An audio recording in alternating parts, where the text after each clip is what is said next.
Good evening, Chair. Calls to order public hearing for Bill 23-034, distribution hotel occupancy tax revenue. But council, if I may, I'd like to take just a second to welcome Councilman Guthrie back to the dais.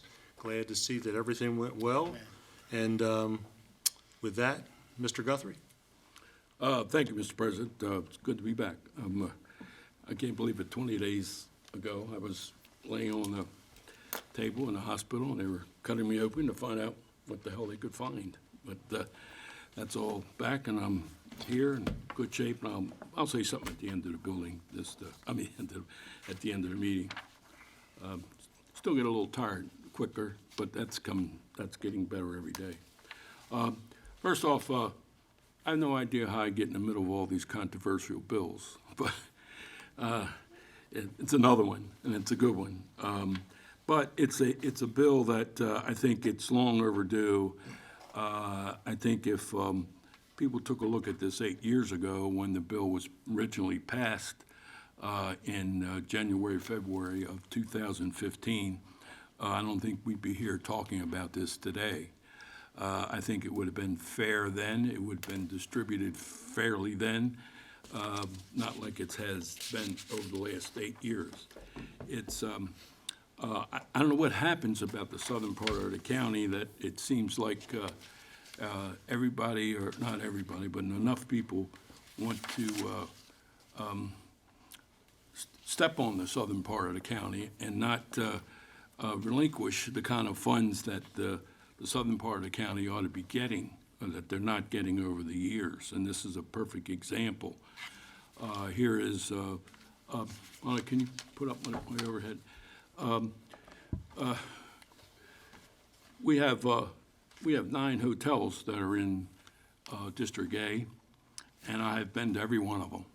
I spent the entire day going door to door to every one of the hotels, bringing my bill and talking to whoever's in charge that day, some of the owners, some of the managers. So they were all very happy about the bill and were pleased that finally somebody was taking some consideration for the 9 hotels that are sitting there in Edgewood, right literally at 24.95.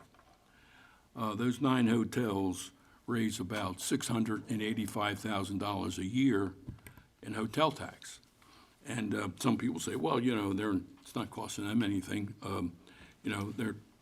They're taxing the people. Well, that's not true.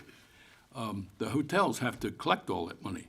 They have to record every single night that somebody stays there and take 6% of the hotel tax. Then they have to figure about all the government people, because there's a lot of government people because of Aberdeen Proving Grounds that stay in hotels there, and they're exempt from the tax. So all that has to be taken care of in contract and figured out at the end of the week when they got to cut a check and send it to Harford County.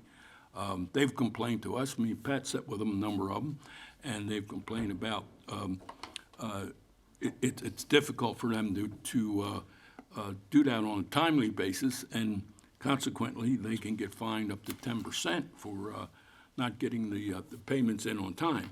So somebody has to do that. Somebody in the hotel has to take care of all that paperwork and the computers and get it for their accountants and everything else. So it is costing them money because they can't take anything out of that 6% for their operating schedule and their maintenance. And I'm not exactly ignorant of the facts about how hotels work, because my wife was general manager of a number of hotels for about 35 years, and I remember how many times I had to go and help her out, and didn't get paid, I might have, to help her out in different situations that were going on in a hotel at the last minute. We spoke over the last several months. Many of us have sat down and spoke with a whole lot of people over this, and a lot of the people who are receiving part of this tax and been receiving it for the last 8 years, worried about that their little piece of the world is going to get cut. Well, it's not going to happen, and it's unfortunate that they feel that way, even though I tried to sit here and explain to them how it's not going to happen, because the tax has been going up the last couple of years. And if I can see, bring it down, please, right now, right there. If this is the auditor's report, the county auditor, not the council auditor, but the county auditor report on this bill. You know, every bill that's developed, the auditors do a fiscal impact of whatever that bill is may cost the county. And if you notice that, it might be a little bit hard to read, but if you notice that what I've highlighted there, that one sentence there, the auditors say there is no fiscal impact to this legislation since it will not change the amounts of expected revenues or expenditures. Now, the reason for that is that it has gone up. It has gone up it has gone up every year.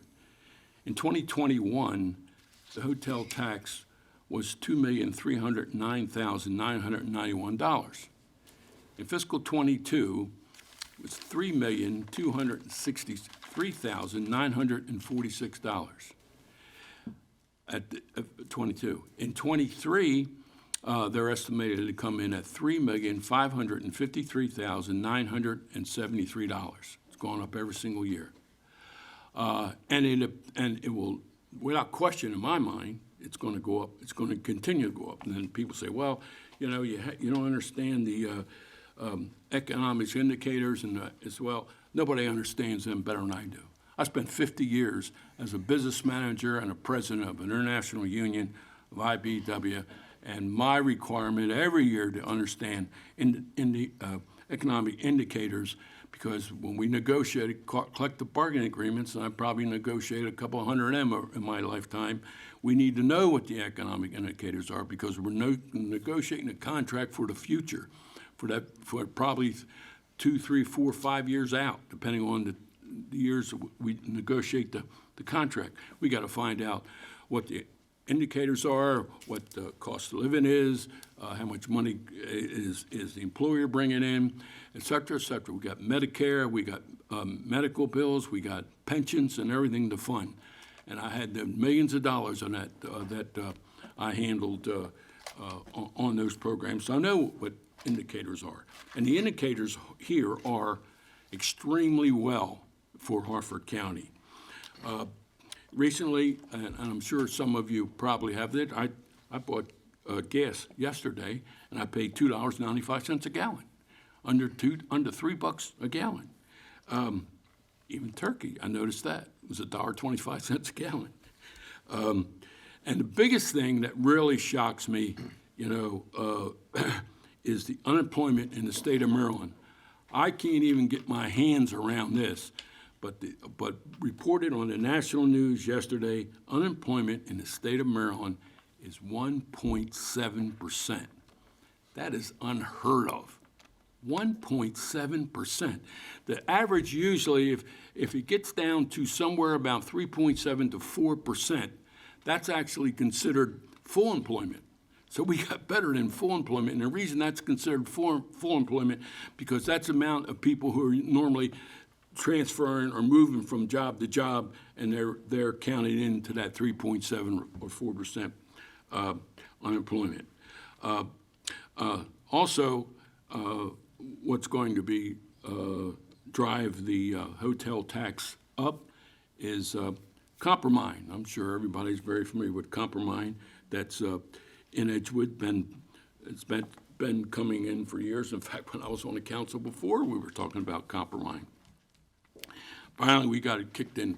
We got it kicked in the rear this past January, February. We met with Alex, the CEO, numerous times this year about Coppermine, and he estimates, his estimate, not mine. He's the professional in that area. And what Coppermine is, it's in Edgewood. It's over there by the Boys and Girls Club, if you know where that is. They're building 8 sports fields. 8 sports fields. They're going to be all not going to be grass. It's all going to be turf fields, going to have lights. It's got stands. It's got ample parking over there. I've been over and looked at it several times. He's even putting up a building of 259,000 square feet that he intends to, I don't know how we got the other 9,000 after Perryman, but that's another issue. But it's supposed to be 259,000 square feet, and I'm sure what he's going to do there is he's going to have a lot of indoor sports when you get into the wintertime, so you can still have sports-related issues.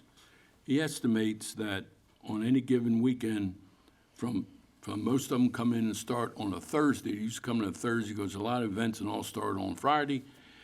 He estimates that there'll be 12,000 people in any given weekend at the Edgewood sports fields. 12,000 people. That's a lot of rooms. That's a lot of eating. That's a lot of restaurants. It's going to drive our economic engine up. And all that needs to be taken in consideration.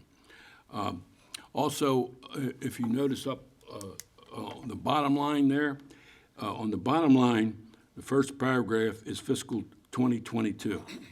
Fiscal 2022 is $3,263,946 is what was raised on a hotel tax in Harford County. In 2023, the estimate that's coming in this year is $3,553,973. That's the auditor's report. It's not our report. Nobody on this council. This is coming from the county auditor. The difference is almost $300,000.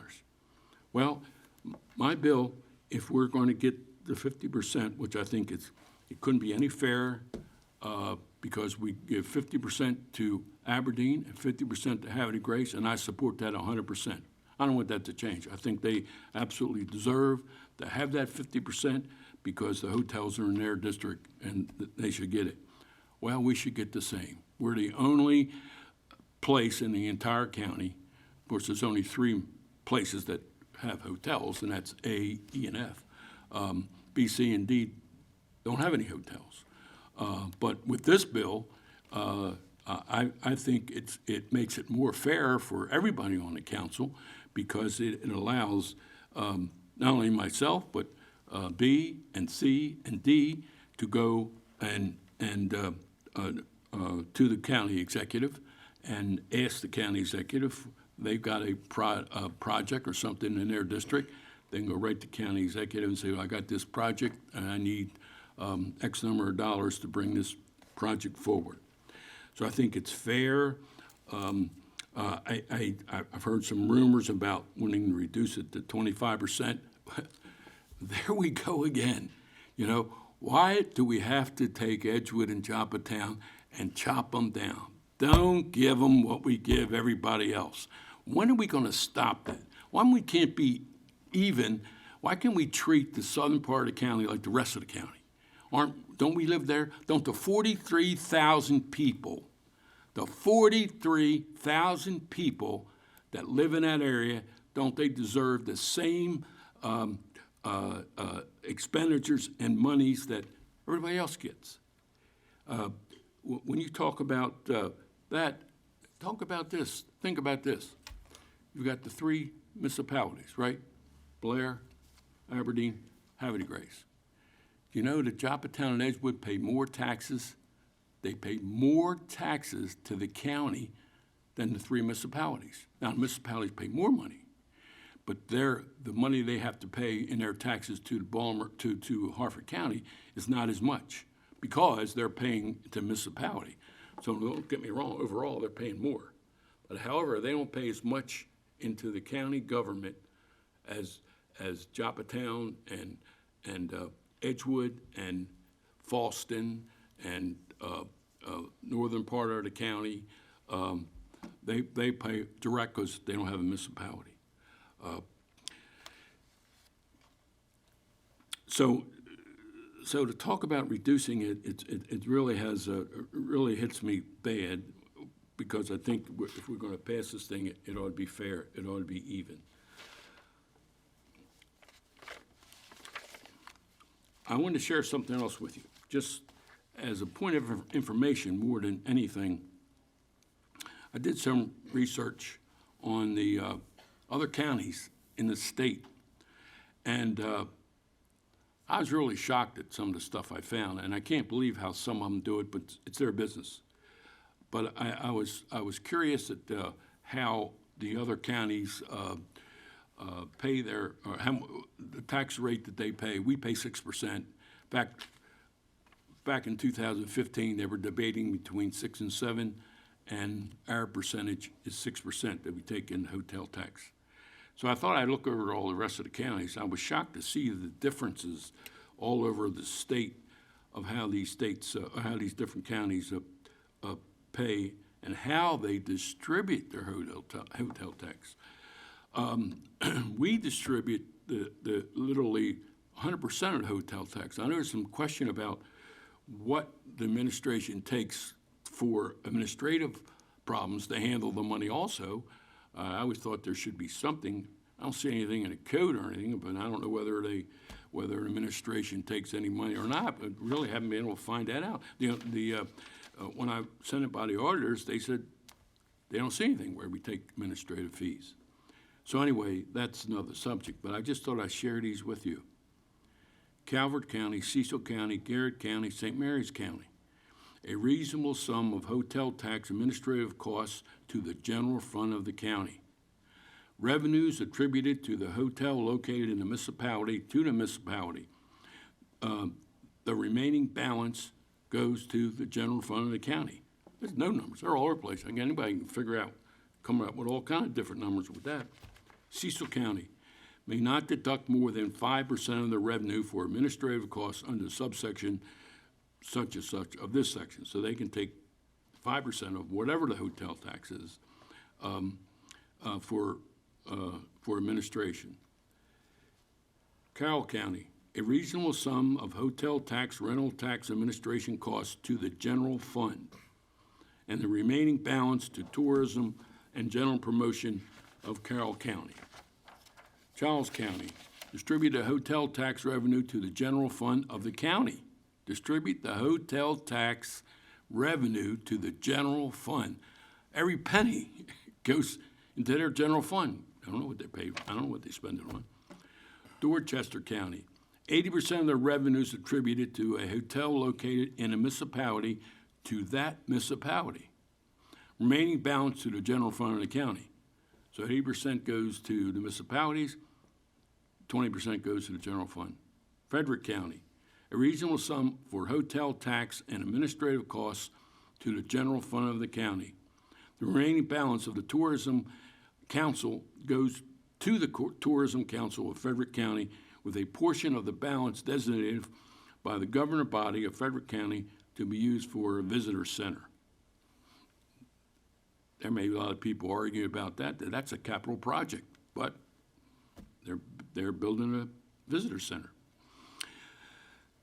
Somerset County, distribute the hotel rental tax revenue to the general fund of the county.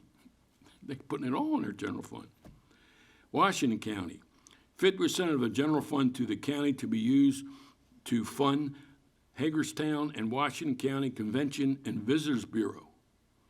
The remaining balance to a special fund to be used only to cover the costs of wages, postage, supplies, and legal fees incurred in administration of the hotel rental tax, develop tourism attractions, and enhance economic development and support culture and recreational projects of Washington County. A municipality in Washington County may apply to the county commissioners of Washington County for funding of the special fund to establish under subsection such and such of this section to be eligible to project within the municipality. Wycomico County, reasonable sum of tax, rental tax, administration costs not to exceed 5% of the general fund. The county authorizes a hotel tax of 6%. This is odd numbers. 16.7% of the revenue goes to the Salisbury Zoological Park. 16.7% of the revenue to Wycomico County Youth and Civic Center to be used for its improvement and renovations. You think that's a capital project? Evidently, they don't. The remainder balance to the general fund of the county to underwrite the Wacomico County Convention Bureau.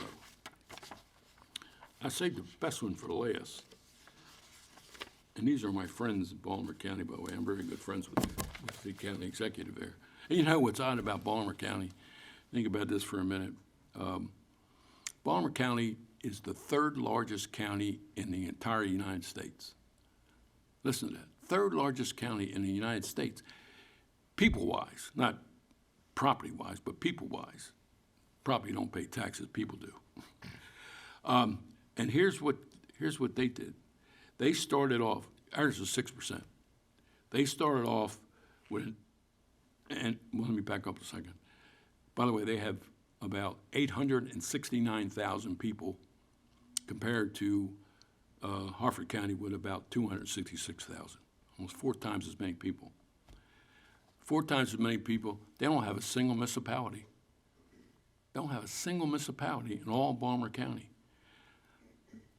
And there's nothing wrong with that, about just the facts. They have 1 police force. We already have 5, counting the state police. We have 5. But, you know, that's an argument for another day, but that's just the facts. The tax in Baltimore County started out at 8%. Then they went to 10%, and now they're at, they finalized at 9.5%. And they raise $11 million in hotel tax, $11 million. Now listen how they distribute it. When collected, the tax shall be made part of the general fund of the county, except 8% of the amount collected shall be allotted in each fiscal year of the operating budget of office and tourism and promotion to fund tourism and tourism-related activities. 8%. Means 92% of $11 million is going into their general fund, literally spending any place they want. So I just thought you might be interested in those comparisons to what's done in Harford County. But again, as a summary, I just wanted to show you. It's already up there. Thank you. That's the 9 hotels that are in District A. Just to put them up there because to show you that they aren't small hotels. It's a Hampton Inn and Suites, Holiday Inn Express Edgewood, La Quinta Inn. The smallest one is Motel Edgewood. Motel 6 is a big one. Quality Inn and Suites. Ramada Conference Center, Red Roof Inn, and Sleep Inn and Suites in Edgewood. So I think that we're doing them a disservice by not doing something in the area to attract tourism so we can put heads in bed. Something needs to be done. We just can't sit here and allow that these hotels that do all that work raise $685,000, and then nothing happens in the area to attract tourism to our district. So, behalf of all the people who are on, put the list up. One more. There's the list. Now, I know you aren't going to be able to read that, but I just put it up there for informational purposes. There's the total list of all the different events and places that money was paid out for in the spring of this year. And the difference is, excluding the money, of course, that goes to the municipalities. In 2022, $1,977,378.95 was paid out to all those organizations that are up on that list. 2023, the second column, from $1.9 million to $2,377,420.07 paid out in 2023. Add the money that went to the municipalities, and the difference being between 2022 and 2023 is almost $300,000. You take the 50% of the $685,000 that the hotels raise in District A, that almost covers the money that they would be held in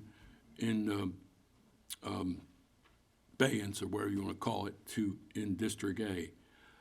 And mind you, it's different, even though, and we don't have a municipality, so that's understandable. And again, that's the way they operate, and I have no problem with it. But our problem is we don't have a municipality, so consequently, we can't take that $330,000 and put it in some kind of a little box or something, and then have a mayor and city council to distribute it, because we don't have a mayor and city council. So we're doing the same thing that we've always done. The rest of the county is still going to get $340,000 out of that pot. We're trying to just keep part of that pot and build up the southern part of the county. And with that, I can't I can't see how this bill cannot pass and be certainly fair to the rest of the county, so we can do something in the area. When you consider we're going to have about 12,000 people come in every weekend, at Copper Mines sports field. And that's one of the biggest operations in the entire United States. Telling you, not that one, I don't know how the rest of them are, but I mean, they say that 90% of the money raised in hotels is from sports-related events. Hard to believe, but that's what they're saying. With all the travel and transfer and vacations and all that kind of stuff, they say about 90% of the money raised in hotels comes from sports-related activities. So with that, Mr. President, I'll yield, and I'm certainly open to any questions or anything that anybody might have. Thank you, Mr. Guthrie, for your presentation, and now we'll open it up to other council members. And I may go ahead and just start a little bit by saying I'm very proud to have been here in 2015 when this legislation was passed and approved. Prior to that, there was $200,000 being spent in Harford County for tourism, of which a part of it went for salaries. So that just gives you an idea of what money's been spent in the county prior to that. Since then, we've seen organizations step up and create all sorts of events that create overnight stays in the county. Yes, sports-related is the #1 piece. Ripken Stadium being the largest producer of that, for sure. Tens of millions of dollars are spent here in the county directly because of Ripken Baseball and its youth organization. But when those parents come to town, and when they come to Harford County, they're looking for other activities as well. While the kids are at baseball games or tournaments or whatever, mom and dad are looking for restaurants, mom and dad are looking for other places to go. So the argument that you make about the hotel owners and the cost of doing business, I don't buy. I told you that day, I told it to the hotel owners that day. It's no different than collecting sales tax. It's a cost of doing business. And they benefit greatly because the more heads they put in beds, the larger their revenue is. That's where they make their money. The state enabling legislation allowed us to bring this in. It allowed us to increase spending in the county, which just keeps having a snowball effect. Now, with that said, there's no doubt in my mind, I think consideration needs to be made within the district where the hotels are being raised. It's just a question of where and how much. I do believe that your comment about council members having control and able to go around the TARC committee that was created by this legislation to help identify those nonprofits or those businesses that are tourism related, those folks know more about tourism than this council does, hands down, including me. And I've been involved in the tourism industry for decades. But I don't believe that has to be in writing in this bill. Every council member that I know has had an opportunity to talk to the county executive, and every council member that I know has had a chance to talk to the county executive at some point or another to have them take another look at a project, regardless if it's tourism or whatever. I told Councilman Guthrie that I don't like that part of it. It was not in the original bill. It was something that came later on. He and I have had conversations about it. I still don't like it.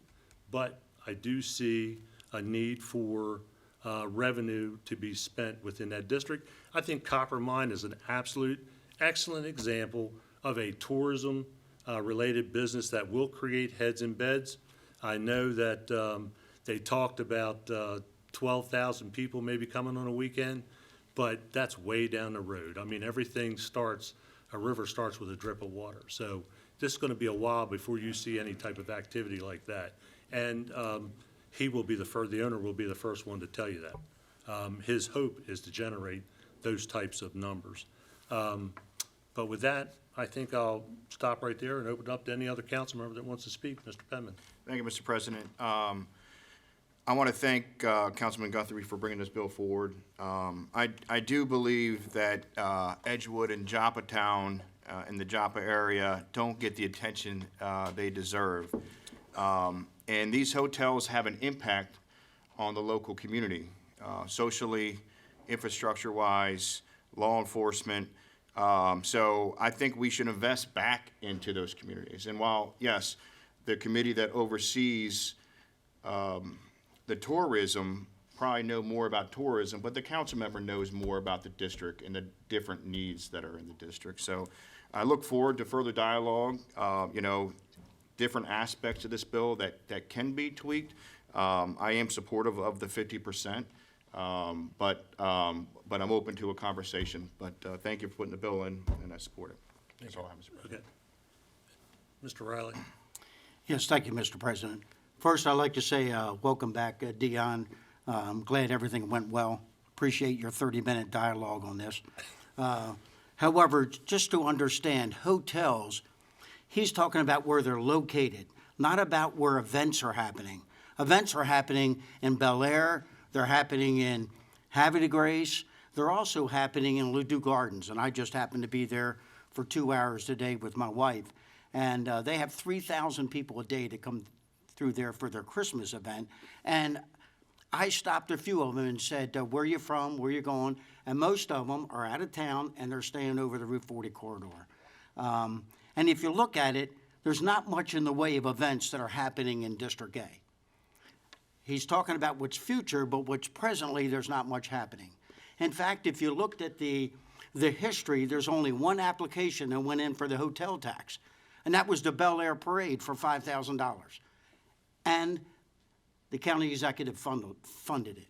So if you think about it, I don't agree with the 50%. I'm still on the fence for 25%. But again, if you keep beating this dead horse, I might be a no vote on both. So thank you, Mr. President. Thank you, Mr. Riley. Mr. Bennett. I just think it's worth noting that financially, District F would have the most to gain with this bill, with the amount of hotels in Belcamp and Abingdon. But with that being said, part of my concern and part of my consideration with this is the tourism, located in District D and District C, making sure that they continue to be supported and funded. Hosanna School, I think, is a great example of that, located in just on that District D, District F line, but in District D, to make sure they continue to get support. And then I also just think about Visit Harford, because, if we aren't able to fully support and fully fund Visit Harford down the line, they are the ones that push all this great tourism activity and advertise it and promote it. And, you could be cutting yourself off inadvertently, because if you're, giving money to all these organizations or projects, but there's no one there to amplify the message, there's harm caused there. So, those are my concern. And, so I'm still thinking about this. still trying to consider where to go with it. But, and I echo Council President's comments of I don't want it to become a process that has to come through us personally. We already can advocate. Last budget cycle, I advocated heavily for the tourism industry in District F to make sure it continued to receive funding and advocated successfully. But it wasn't written in legislation that had to be the process, or that the money or the conversation had to flow through me. And, I'm not the fit person to be handling that as a council member. I can advocate for my district, but it shouldn't have to be part of the process in order for people to get their money. So I do have concerns over that as well. But those are just my thoughts tonight. Thank you, Mr. Bennett. Mr. Jandreau? Thank you, Council President. Dion, welcome back. I see the stay in the hospital didn't curb your tongue, so. I can rest sitting down. So anyway, welcome back. Thank you for bringing that, the bill to our attention. I do agree that we need to look at Edgewood area, Jopletown area for tourism funding, but I also need to look at the entire county, the entire picture. For instance, Bel Air's got Cedar Lane. That's actually part of Bel Air. It's not in the municipality, but that is a large tourism part. So is the Lyrodendron. Actually, the front of the Lyrodendron is in Bel Air. The backside is in your district, okay? So, you could be jeopardizing the weddings that, that drive, that come into Rockville Manor, that come into Lyrodendron, the festivals, the Bel Air Arts Festival. This was the first year that we had the Maryland Italian Festival, and we promoted that heavily. Actually, not we, but Visit Harford promoted that tremendously up and down the East Coast. And the number one place that people come from that spend the most amount of money is New York. So when we looked at the hotels and where those people came, there is no hotels in Bel Air, but where do they come? They come stay in Edgewood or Bell Camp, and they all come into Bel Air. So we know we had over 100 rooms that were filled, not only from vendors, but from people that traveled down here for that 3-day event. And we know, we tracked where these people were buying their tickets from, where they were coming from. Pennsylvania, New York, New Jersey. We had 25,000 people that showed up for that 3-day event that was beyond expectations. So, we need to look at where we're funding, how we're going to keep funding different avenues. Visit Harford did a great job. I drove down to D.C. and was on TV down to D.C. to promote the Italian Festival. So it's countywide. I see Copper Mine. I think that's a great thing. I think that, along with Cedar Day, we're going to be able to have sports tourism. That's the number 2 area that we get tourism funding from, other than people driving up and down 95 and staying in our hotels. So I also received a letter from the commissioners, and I have Mayor Eddington and Commissioner Rutledge in here, and we did get a letter from them. I did get a resolution that they are in favor of changing the tax bill, but not at the 50%. So they would like to see something else. I've talked to a lot of other people. There's some people in this room that I'm sure they're gonna talk to that and why. So I look forward to dialogue, and I appreciate this conversation being brought up. And thank you very much, Council President. Thank you, Mr. Giordano. Mr. Penman? Just want to follow up. I think Councilman Giorgiano and Bennett for mentioning Visit Harford. I think it's important that we consider them in this bill, perhaps even through amendments. They are the DMO, the primary DMO nonprofit organization that does bring forth all the other tourism attractions in the county. So I think that's a discussion that I look forward to having. Yes, sir. Mr. Guthrie? Just as a follow-up, what you have to realize out of this bill is that nothing's going to change for the amount of money that's being sent from the 9 hotels up to the county here. It's almost identical. So there's nobody that's going to get cheated anywhere. It's going to come out the same way, because I gave you the numbers. They put them up there from 2022 to 2023. The number went up almost $300,000. Okay, well, the amount of money, if you did 50/50, it's going to be about 330,000. So it's almost in the increase in the taxes, from 2022 to 2023. And 2024, it's going to go up more. So it's not going to affect anybody losing a dime anywhere, because the same amount of money is going north. And the other thing, and of course, Jim, I like Jim's comments, but I wonder, of course, I'm sure he don't get down to Edgewood area that much, but there's a lot of tourism activities in our area that a lot of people don't realize. We have 2 marinas, not one. We have 2. We have a Joppatown Marina. We have a Edgewood Marina. They're back down on the waterfront. We have some great waterfront activities going on there every year. We have the card thing where they play poker and run around on the boats and all that kind of. We do a lot of boating stuff in both places. We also have 2 yacht clubs. I don't know where else in the Harford County there's yacht clubs, but there's a yacht club in Bush River, and there's a yacht club in Edgewood, and they have hundreds of members, particularly in Bush River. If you go down there to Bush River on weekend, you're going to see a whole lot of license plates that are from out of town. Also, if you come down to Joppatown, in our marina, and one of the prettiest parks in the county, our marina, our park right in Joppatown, there's a place there where they put all their boats in the water. You come down there any given weekend, and that parking lot is full of boats, of trailers where they put boats in the water, and you'd be hard pressed to find a trailer there that any license plate isn't from out of town. So we're attracting an awful lot of people into the area that people don't realize. And I'm sure that when this gets full bore, and I really expect maybe I'm a little more interested in, or maybe I got a little more information. According to Alex, he's starting this fall, and he's doing some sports stuff, and he really said he expected to be going full bore around March and April. So that we'll have to see, but it's there. It's going to happen. And the other thing, Councilman Bennett, I just wanted to comment. None of this has gone through us. You don't have to come to us and we make a decision on sending John Smith $100,000. It's not going through us.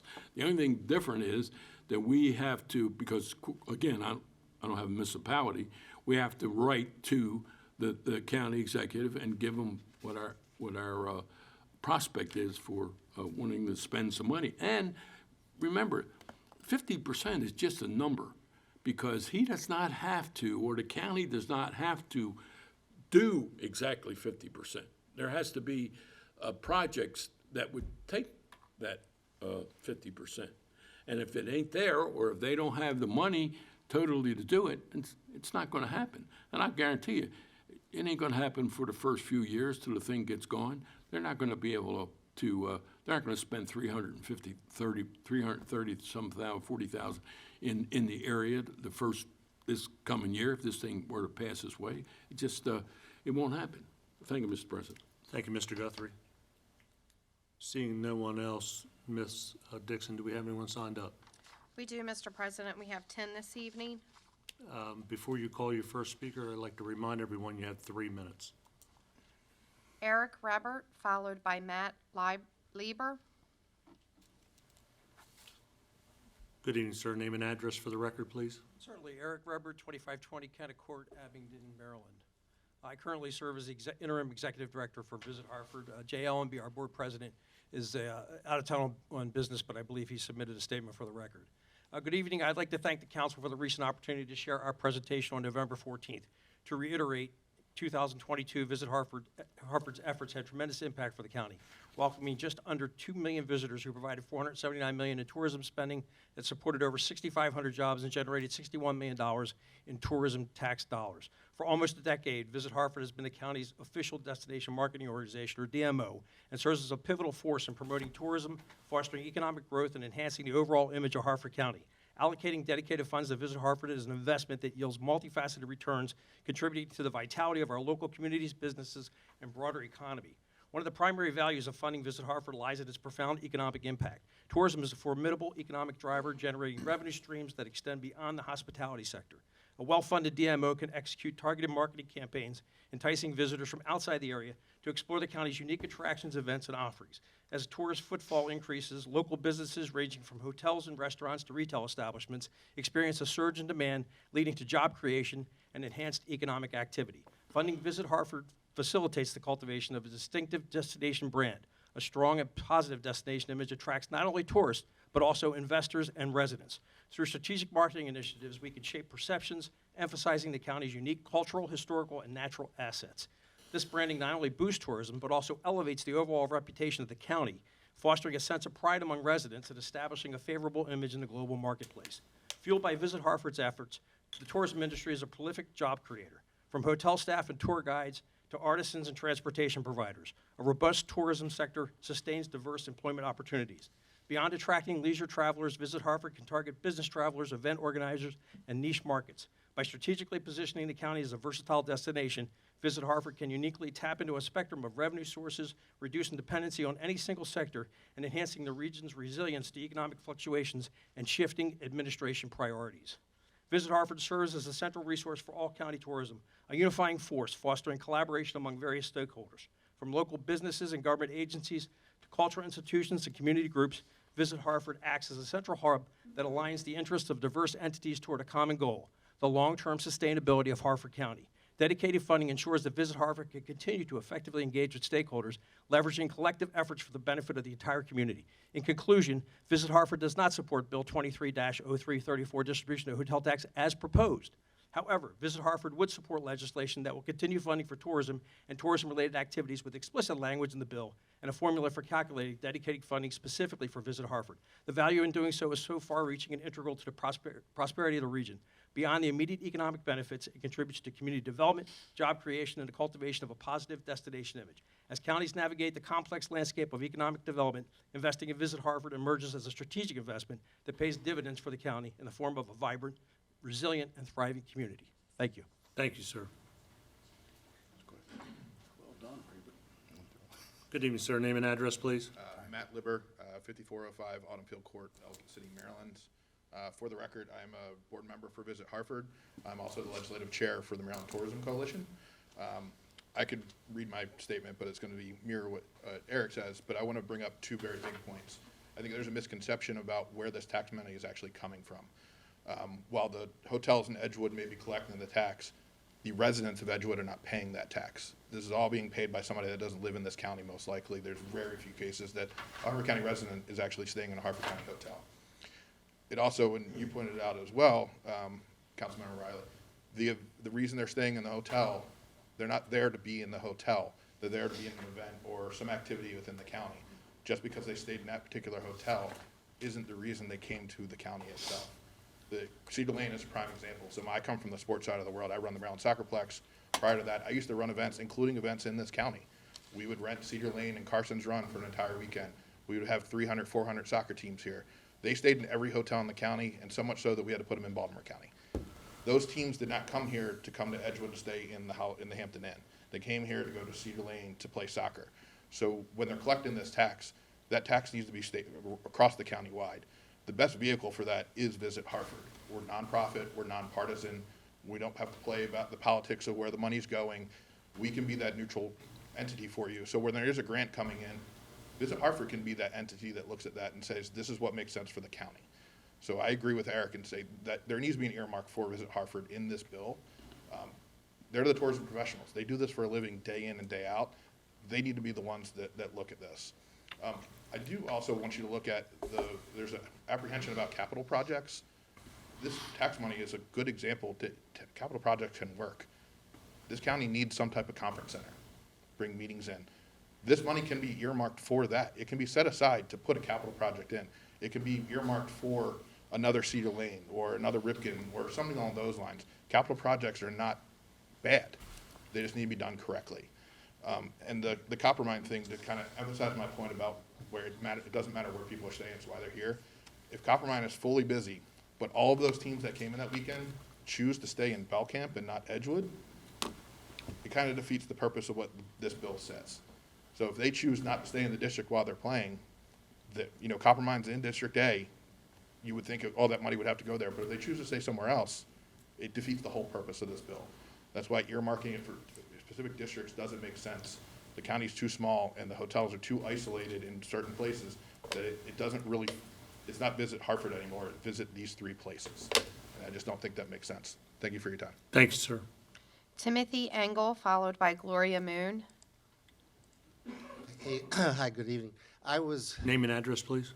Timothy Engel, 8905 Parlow Road in Baltimore County. I'm the general manager of the Spring Hill Suites by Marriott in F.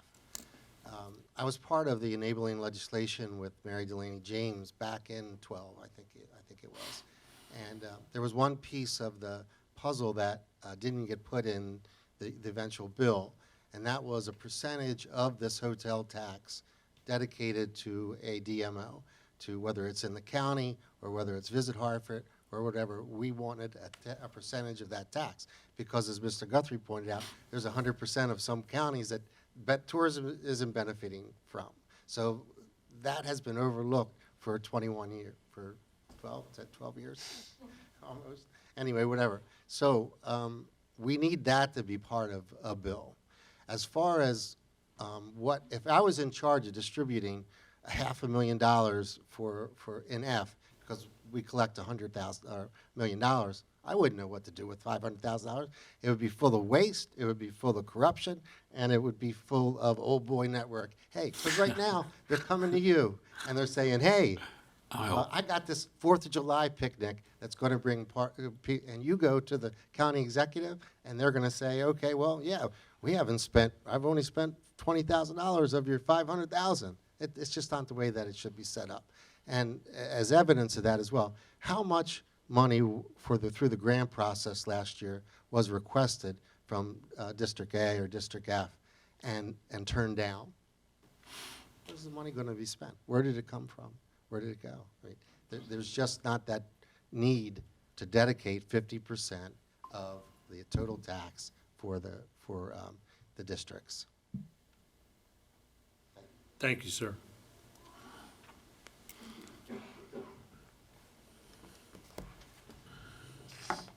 One for us. Good evening, ma'am. Name and address. I don't need a stool. Hi, I'm Gloria Moon, 2519 Jerusalem Road. All these facts and figures, starting at the beginning, 50% of 50% is what? 25% we're talking about. So I would not like to see the 25% knocked down to 12.5. The districts that will qualify for these taxes is probably A, E, and F that I see. You build a hotel outside of a municipality, you automatically get this. As for A, District A, all I've ever seen us receive is a mariner statue made of cheap white pine that has already rotted after 8 years. That's right. It's true. There's so much we could do in District A. There's so much Revolutionary War history. We have Copley Parish. They just had a festival there. Mr. Castley was there joining us. There's a lot we could do if we had the money and if we were helped to choose things. The tourism people, I've never seen them come to any of our meetings and say, look, folks, let us help you. What would you like? They don't help us. They don't come to us. So if you bring it out to the districts, so Mr. Bennett can do it, Mrs. Sottles can do it, Mr. Guthrie can do it, and if you other districts get a hotel, you all can go out to your people and say, what can we do to help you? And before I get off on another, well, I'm going to get off on another subject, and that's amendments. I know you're talking about having amendments tonight. Well, if you have an amendment that can majorly change a bill, I've seen where you have the amendment, you have the vote, you have the bill, you pass the bill, all in one session. It's not fair to the people. We would like to look at the amendments. Schedule in advance that if you're going to have amendments, you give it a week's break. Tony, I really can't understand what an amendment is when you say, on line 7, delete number 23, and on line 24, you know what I'm talking about.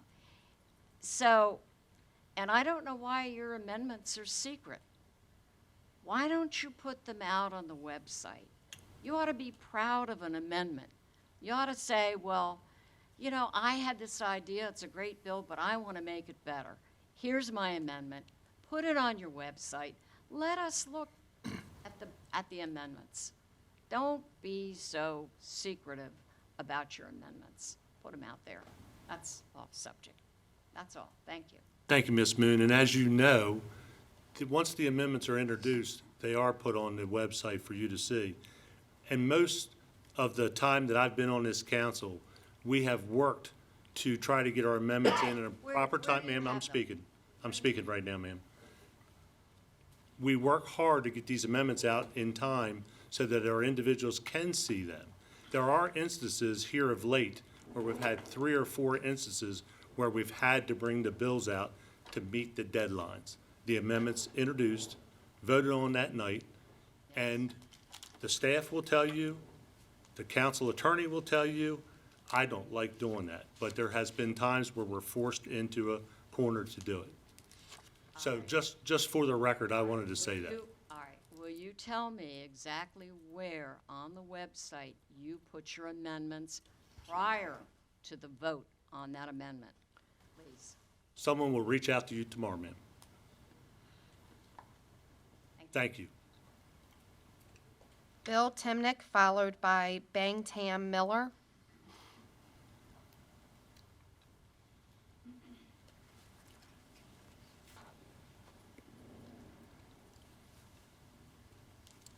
Good evening, sir. Name and address, please.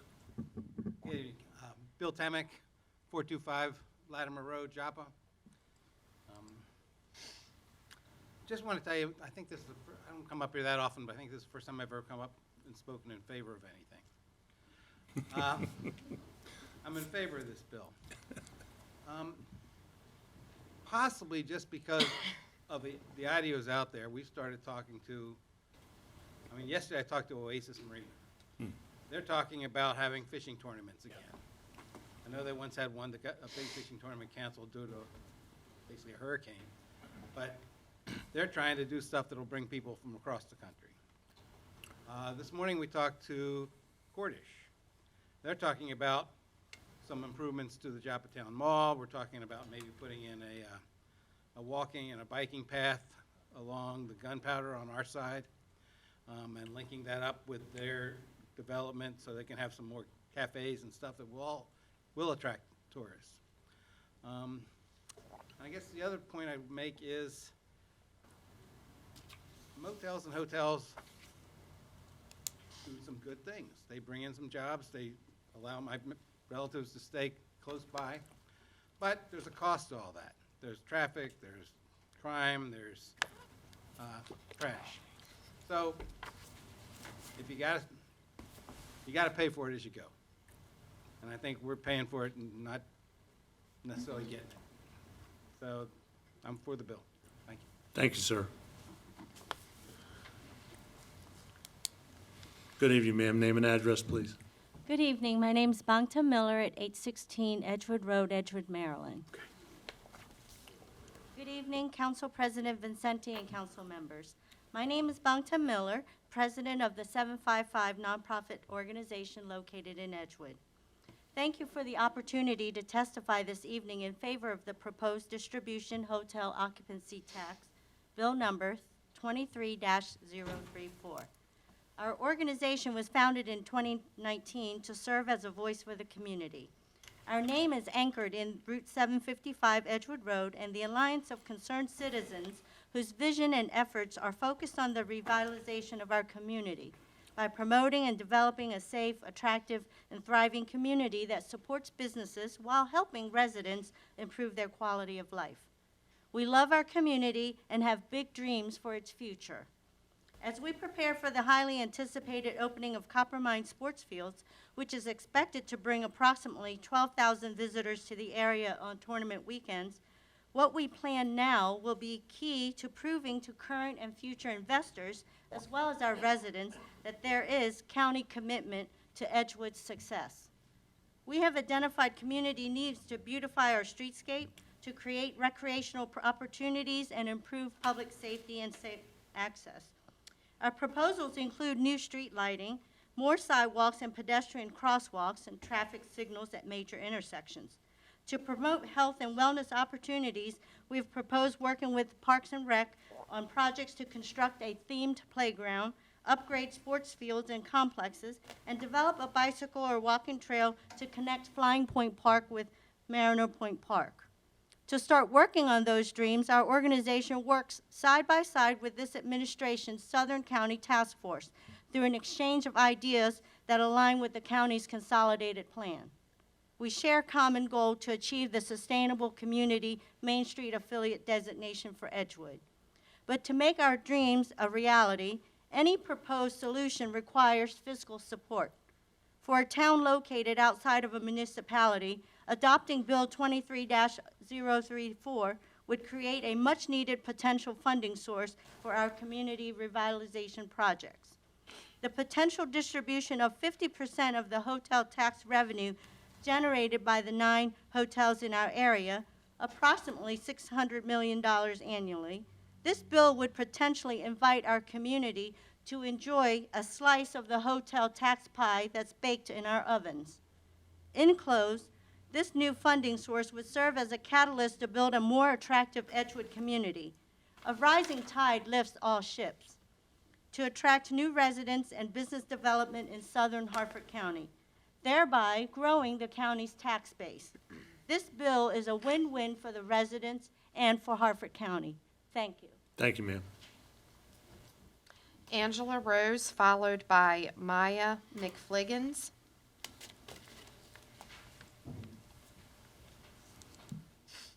She's good. Good evening, ma'am. Name and address, please. Good evening. Angela Rose, 1107 Janice Court, Joppa. I'd like to go on record as saying I missed the podium, but good evening, Council President and esteemed council members. I'm Angela Rose, and I serve as the president of the Harford County Chamber of Commerce, an advocacy-based membership organization, and I also serve on the executive committee of Visit Harford, the county's destination marketing organization. I'm here this evening to oppose Bill 23-034 as written. Since its inception, the hotel occupancy tax has immensely supported the efforts of numerous nonprofit tourism-related businesses, organizations, events, and activities. The funding from the hotel tourism tax has enabled Harford County to be a coveted tourist destination, generating funding for marketing to attract events and activities that put heads in beds in Harford County. The Harford County Chamber of Commerce is dedicated to supporting the Harford County business community and promoting a vibrant economy. Tourism spending in 2022 in Harford County was $479 million, which generated $61 million in tourism tax revenue, supporting over 6,500 jobs. It is clear the importance and significant economic impact of tourism in our county. While Bill 23-034 is well intended to ensure equitable distribution among districts, the concern with Bill 23-034 is the unintended consequence to various entities receiving tourism-related funding as referenced in the fiscal note. I'd like to say the fiscal note that I'm referring to is dated 11/7. The one shown earlier was dated 9/19. Bill 23-034 does not account for the myriad of events and attractions that secure heads and beds throughout the county. For example, a sports tournament at Cedar Lane typically results in overnight stays in Edgewood, Belcamp, and the municipalities to accommodate the sheer number of players and their families. To ensure the continued success and attraction of Harford County's nonprofit tourism entities, activities, and events, Bill 23-034 needs to be amended to decrease the 50% earmark to districts to a more palatable percentage, as well as dedicating a percentage of the collected hotel tax to the county's designated DMO. Please include the above referenced amendments to Bill 23-034 to cement the benefit supporting hundreds of entities, events, and attractions that are supported from the hotel tax. Thank you. Thank you, ma'am.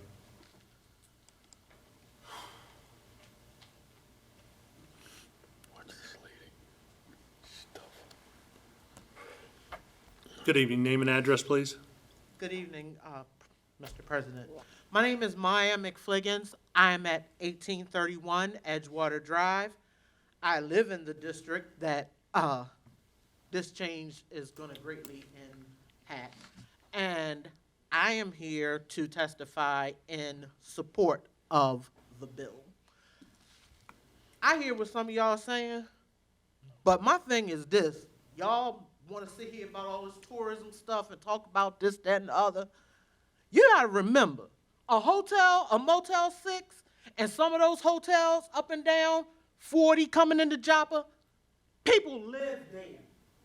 We talking about the week-to-week occupants, okay? It's not, y'all talking about all these, bringing these heads in, and the people in Edgewood ain't putting into the money and stuff. There's some of them that are living in these hotels. So, number one, please toss that out when you're talking about what the Edgewood people are contributing towards this. Because, unfortunately, a lot of them are living in those hotels up there. You go up there to 95, that Motel 6 and the other hotel and stuff. So, that's problem number one. It doesn't seem like any of y'all have taken into consideration. But the thing is, you must even the playing field. There's nothing in Edgewood and Joppa right now to bring in tourism. There's nothing there because you've taken the money for so long and pushed it everywhere else. You've created and in so many ways turned Harford County into Baltimore City, where you had one area you want to focus on and everything else is going to pot. You can't continue to do that to Edgewood and Joppa because it's creating problems whether you want to look at it or not in your other areas of the county.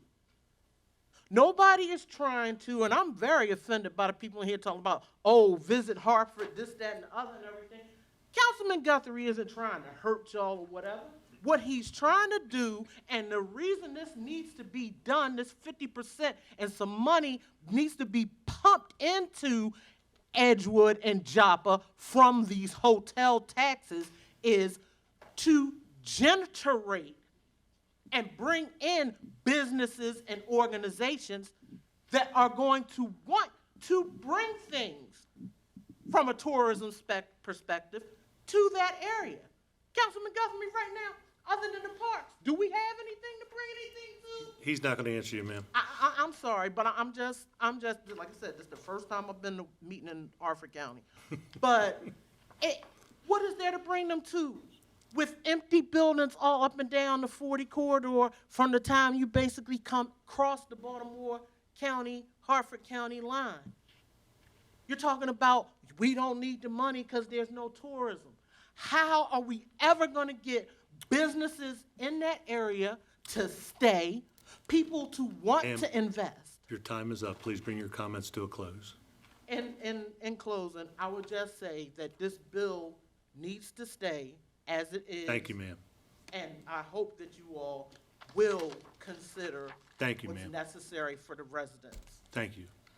Mr. Salas, just for the record, if a resident is full-time in a hotel, do they pay hotel tax? Yeah, I think it's 30 days. 30 days. If you're there for a 30 days stay, then there's no tax. That's what I thought. Thank you. You have another speaker? Paula Edding, followed by James Rutledge. Good evening, ma'am. Name and address, please. Good evening. Paula Edding, Chair, Bel Air Board of Town Commissioners, 39 North Hickory Avenue, Bel Air, Maryland, 21014. I'm here to represent the town of Bel Air along with my co-commissioner, Mr. Rutledge, and we are here because last night at our meeting, we passed a resolution that the Bel Air Board of Town Commissioners does not support this bill as introduced, but that it fully supports an amendment to the bill that will reduce the required percentage of the hotel tax revenue collected from hotels in unincorporated areas of the county to be expended for certain purposes in the council district where the hotels are located from the proposed 50% to 25%, or other amendment that otherwise provides funding available to Visit Harford and funding available through the Harford County Tourism Funding Program to other nonprofits operating within and holding events within municipal limits. Just to be clear, the town doesn't get any revenue at all from the hotel tax directly. We do not have any hotel within town limits, although we'd love to have one. We're not fortunate enough to do that. So why are we concerned? The negative effect to Bel Air would come because the amount collected from the hotels located outside the municipality, as that pool of money is proposed to decrease by 50%. If that pool of money decreases, we can only conclude that the nonprofits who use the funding for events in Bel Air would be affected. Examples would be the Downtown Alliance, Rockfield Manor, the Harford Artists Association, the Bel Air Festival for the Arts, and the Maryland Center for the Arts, which is not located in town, but uses funding from grants to hold events here. In addition, if the proposed change passes and the overall budget for Visit Harford is affected, we will see an economic impact from fewer visitors. Visit Harford has directly funded the Barbecue Bash, the Harford County Wine Festival, Winter Wonderland, and most recently, Arts Across Harford. Visit Harford also puts marketing dollars towards marketing the Harford County as a whole to areas like the District of Columbia, Philadelphia, and New York, and the town, as well as the county, receives economic impact from the people that they're able to bring to Bel Air and the county in general. Less money in their budget is less opportunities to market to potential visitors. While I agree that Councilman Guthrie is advocating for his district, and I admire his passion, and certainly his district should get some tourism dollars to do some interesting events in their area. They have some terrific, Mariner Point Park is a beautiful place that comes to mind. I would hope that the council would concentrate more on the county as a whole and not restrict the spending of dollars so strictly to councilmanic districts in such a large amount, but allow flexibility in where those dollars are spent. Thank you. Thank you, ma'am.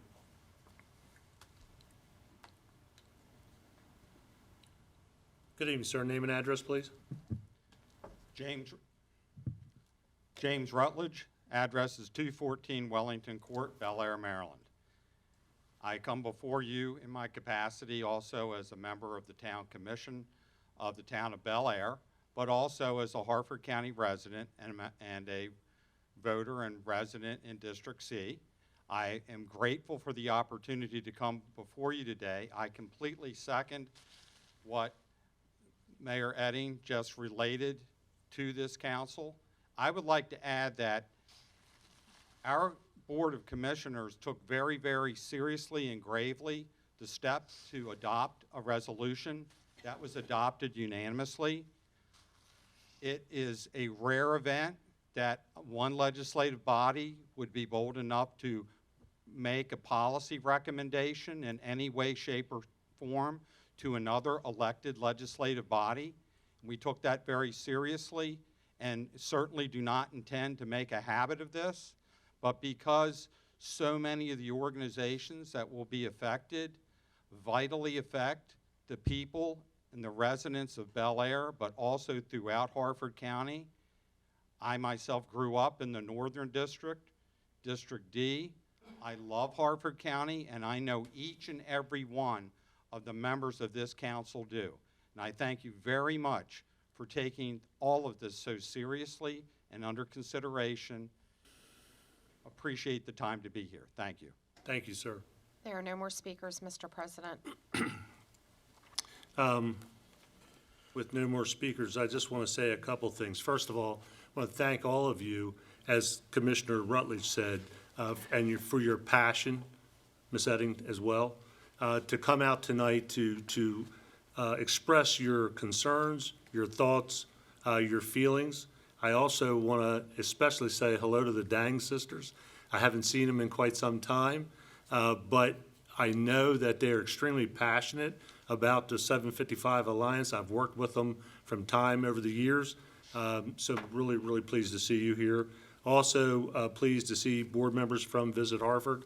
Clearly, I mean, you've had a stake in Harford County tourism since its beginning. We appreciate all you guys do. But this will be concluding this public hearing this evening, and we'll take it up at another meeting. So thank you all for coming. And if I may, I'd like to call public hearing open for Bill 23-035, County Employees Mid-Year Pay Increase.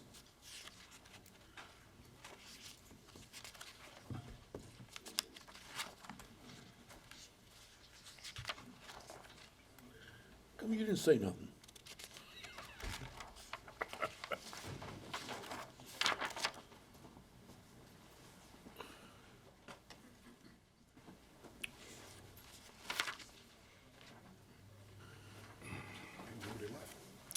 Good evening, sir. Whenever you're ready. Mr. President, members of the council, Lawrence A. Richardson Jr. on behalf of Harford County Government. With me, I have Ms. Rita Dubois from our Law Department and Mr. Robbie Sandwich, our County Treasurer. Pardon, we are here before you tonight to request the council's favorable vote on fund balance transfer in the amount of $3.2 million to the various budgets of $3.2 million to fund a 1.5% cost of living adjustment given back in July, and a subsequent 1.5% for the second half of the fiscal year, for a grand total of a 3.3% cost of living adjustment for FY '24. On that note, I'm going to turn it over to Mr. Sandwich, if with the council's permission. So providing a cost of living adjustment was a priority of the county executive. However, he also had concerns about the revenue situation and the economy. And so to that end, we put forth a COLA adjustment in July with a plan to come back later on to kind of report out on how the economy was doing and how our revenues were doing, and if in a favorable situation to provide the second half of that COLA. And I think we can now provide that second half of that COLA. We were able to close out fiscal year '23 in line with our projections, which were relatively conservative, although realistic. We were pretty much right on target there. And then as we look at how we're doing in fiscal year '24, we are also tracking according to how we have budgeted there, particularly in the area of income tax. Thank you. Mr. Giangiordano? So, good evening, Mr. Sandless and Larry and Shovia, how are you? So, appreciate you guys coming. I know everybody's been looking forward to the 1.5% increase on the COLA. And I did make a statement a couple of meetings ago about the healthcare cost that was absorbed by the county for the county employees. I wanted to follow up with some other information on that. And what it actually relates to is that anybody who was employed from 2010 afterwards, the county had an increase in their health care benefits. Those costs were absorbed by the county. They were not passed on to the employees. So what I do is I have a breakdown here of the employee and spouse rate comes out to be an additional $1,237 a year that the county is paying for their health care. For parent and child, it's $1,076 a year. And for a family, it's $1,852 a year. So it doesn't seem like much, but when you're working on a budget and you're only getting a small increase of 1.5% or 3% now total COLA, those amounts are substantial, and especially to a family or a parent and a child, that they don't have to pay that extra $1,000. So I wanted to clarify what I said before, back it up with some actual numbers to let everybody know out there that those costs were picked up by the county. So if you calculated those in, I don't know what the percentages would be, but it would be more than the 3% total COLA allowed. So that's what I have to say. Thank you, Council Thank you, President. Mr. Jandreau. And Mr. Penman? Thank you, Mr. President. Thank you for your presentation, and I just want to thank the administration for the follow-through of the second half of the COLA, the 1.5%. I did just have one question. When we did the budget originally, I think the money was put into the HR budget. This is coming from the general fund. I just want to see what the difference was on that, and why we did that, and what that money would be used for in the HR budget that was allotted for this other 1.5%. So the money in the HR budget, it's actually a place called Personnel Services, and primarily it's used for benefits to the employees, namely retirement payouts for individuals who retire, as well as also things like tuition reimbursement and some things like that. If the budget situation were not as favorable as it is now, we could have transferred that in the fourth quarter. The charter allows for transfers with intra-budget to be made in the fourth quarter, but if we do it fund balance, this is kind of just a little odd anomaly, I guess, of the charter. We can do it before then. So those funds will probably be mostly used for some of the retirements that we would have normally expected. I think all of you were a part of this last year, and I know those of you who've been here numerous years, we almost always have retirement payouts that exceed what we have budgeted. And then normally I come in front of you in February or March or so. So now I don't think that I would have to do that with this. But then anything that's not spent really on those types of related expenditures would fall to fund balance, and we'll be able to reappropriate in the fiscal year, now we're up 25 budget. Thank you. Thanks. Thank you, Mr. Penman. Mr. Bennett? Hello, thank you for being here again. I just wanted to clarify that this 1.5% won't be going to our library workers, since HCPL is technically their employer, not Harford County government. Is that correct?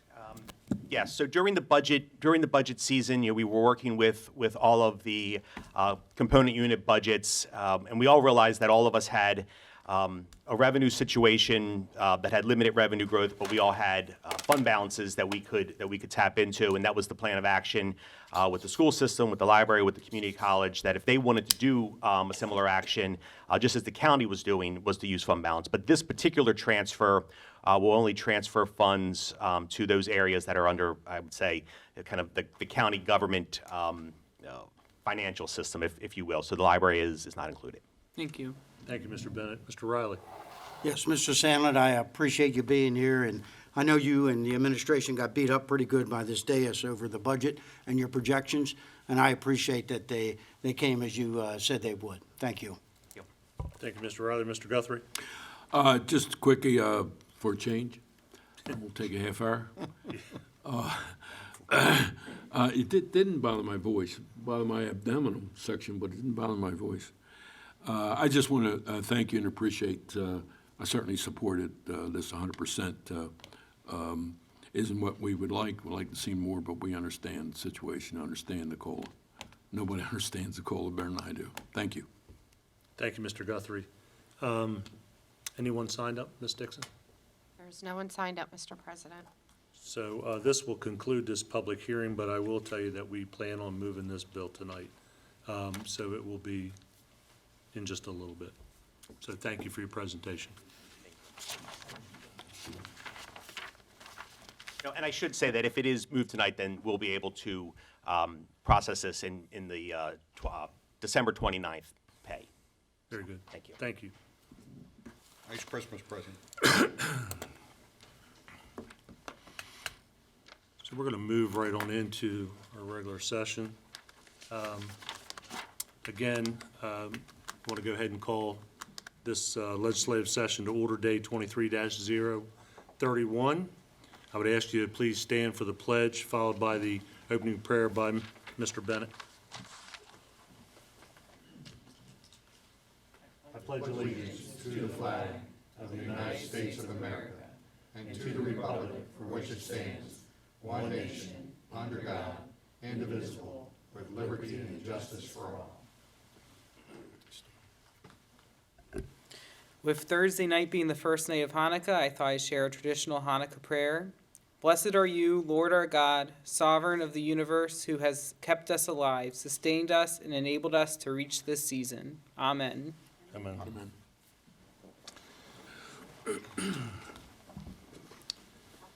Before we move on, my colleagues and I wish to express our deepest condolences to Ann Helton, her family and friends as a result of the passing of her beloved husband, Art Helton.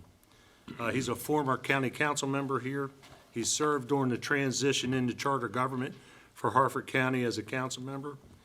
He also served later as a state senator, small business owner, staunch supporter of conservation, and was deeply committed to the city of Aberdeen. He supported Harford Land Trust and was a member of the Harford Farm Bureau. Art passed away on November 24th at the age of 86. His memorial service will be held on December 9th with visitation scheduled for 10 a.m. at Webster Congregational Christian Church, and a memorial service to follow at 11 a.m. And I'm sure that many of my council colleagues will have comments later on. But we ask that you keep Ann, her family, and friends in your thoughts and prayers. And with that, we'll move to agenda item number 4, presentation of proclamations. We have none. 5, consideration petitions, applications, appointments, and nominations. We have none. 6, special presentations. We have none. 7, approval of minutes, legislative day 23-030, November 21st, 2023. Are there any corrections to the minutes? There being no corrections, the minutes stand approved. Agenda items number 8, 9, and 10. We have no business this evening. 11, call for final reading of bills. Bill 23-035, County Employees Mid-Year Pay Increase. May I have a motion? Council President, I move to approve Bill 23-035. Second. Thank you, Mr. Guthrie. It's moved and seconded to approve Bill 23-035. Is there any discussion? Mr. Bennett. Just for the record, I think we're all going to support this, but I do think, and I've talked with the administration about this, in my training and background in negotiations, moving towards a dollar amount COLA versus a percentage COLA does more for our lowest paid employees and can help prevent pay inequities. 1.5% doesn't mean as much when you're making $39,000 a year versus $150,000 a year. Whereas you can spend the same amount of money using dollar amounts, everybody gets the same dollar amount, and 1.5% might not mean a lot, but a flat $1,500 does a lot more for you, and it costs the county the same amount. So I just think as we're moving through negotiation seasons with all the bargaining units that work with the county, we should be looking next year at a dollar amount COLA rather than a percentage COLA. So I hope that's something the county will consider. Thank you, Mr. Bennett. Anyone else? Ms. Dixon?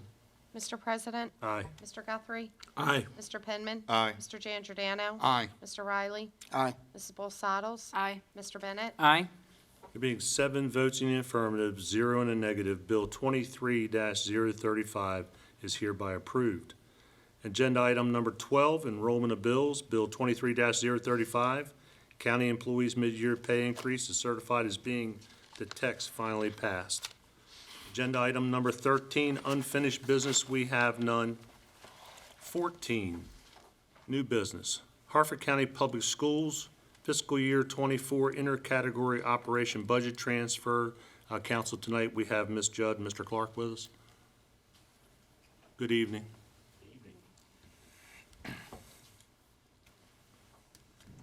Good evening, Council President, Council members. We are here this evening to ask for a transfer between categories. Normally, we come before you in the spring for something like this.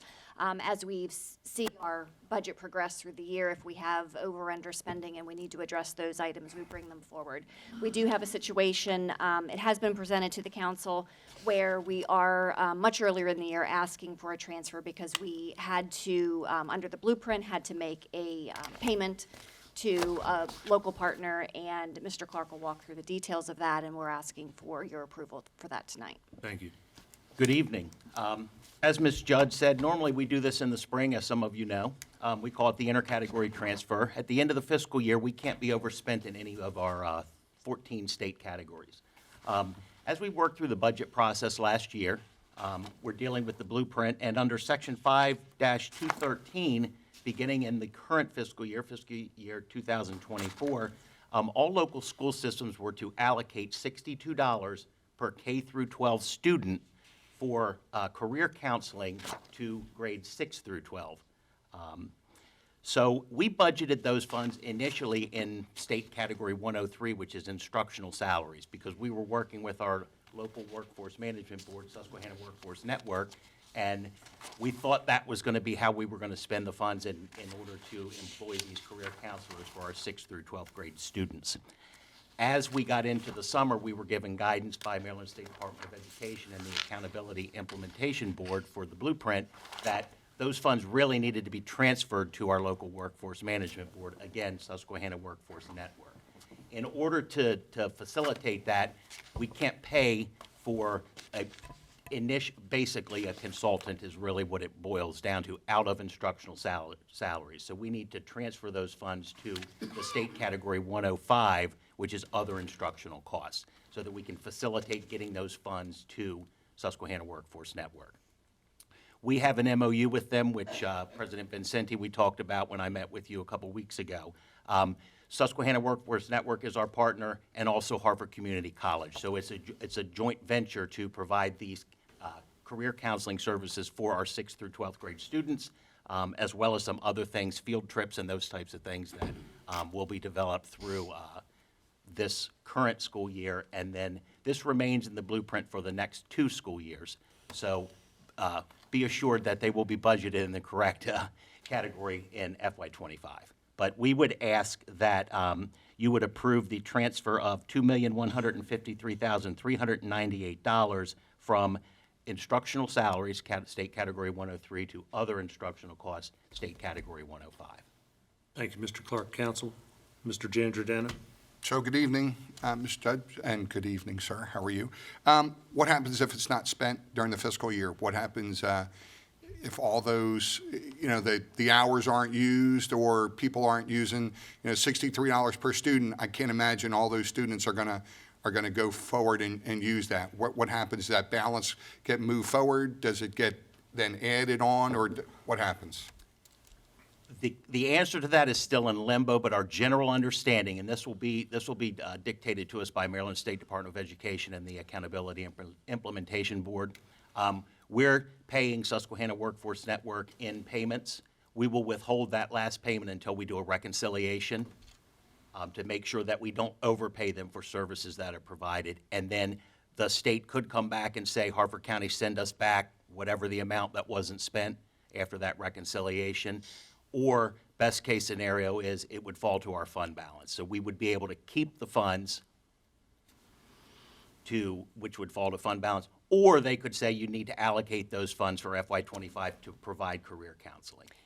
As with much of the blueprint, there's a lot unknown. So we wait with bated breath regularly to hear more instruction from them for this as well as many other things. So why at the end, not a balance at maybe 6 months or something? Why do you have to wait until the end to reconcile I think that's prescribed. That's prescribed? Yeah, I think, this is what the guidance that they've given us. So we don't know if if the state's gonna keep that money or if they're gonna give it back to us yet? Correct. Correct. Okay. Thank you. Thank you, Mr. Giangiordano. Anyone else? Mr. Riley. So why are we doing it now? Why don't we wait till we get an answer to that question? It's prescribed. They've told us to cut the checks. There is no option. Thank you. Thank you, Mr. Riley. Anyone else? Council, with no objections, this is an action item this evening. So may I have a motion, please? Council President, I move to approve the fiscal year 24 intercategory operation budget transfer request. Thank you. May I have a second? Second. Thank you, Mr. Penman. It's been moved and seconded to approve the budget transfer. Is there any discussion? Ms. Dixon? Mr. President? Aye. Mr. Guthrie? Aye. Mr. Penman? Aye. Mr. Giangiordano? Aye. Mr. Riley? No. Mrs. Bull Saddles? Aye. Mr. Bennett? Aye. So there's 6 votes in the affirmative, 1 negative. The request for the fiscal year '24 intercategory operation budget transfer is hereby approved. Thank you. Thank you. Thank you. We'll move to agenda item number 17, comments and input from attending citizens. Ms. Dixon, do we have anyone signed up? We do, Mr. President. We have 3 this evening. John Malamo, followed by Lee Maddox.